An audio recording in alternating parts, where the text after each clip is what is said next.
Lefevre Park, Nantu Wama, Park 6, is one of the larger parts of the Adelaide Parklands. It's 42 hectares, about 6% of the parkland's total. Its English name is drawn from Lefevre Terrace. This park's Kaurna name, Nantu Wama, means horse plain. There are probably Kaurna burial sites here, however there's no documentation of them. Like so much of Adelaide's parklands, this area was denuded of most of its native vegetation by the mid-1800s. Revegetation occurred in the late 1800s and the period before the First World War. Decades later, in the 1980s, additional trees were planted in and around each of the 3 horse paddocks. In the northwestern corner of Lefevre Park, Nantu Wama, there are tennis and netball courts and a sports field, all open for public use when not being used by the Wilderness School. Off Lefevre Terrace there's another sports field and the parkland's trail for walkers, runners and cyclists. But the best known users of this park are the horses.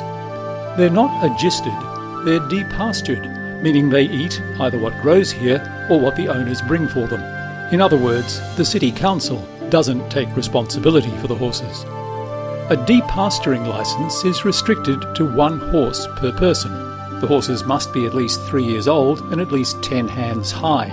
The applicant must live within 2 kilometres of the park. Families come over and kids come and pat the horse and say hello and learn a little bit about it. The bridle track which runs around this park opened in 1939 and was modelled on the so-called Rotten Row in London's Hyde Park.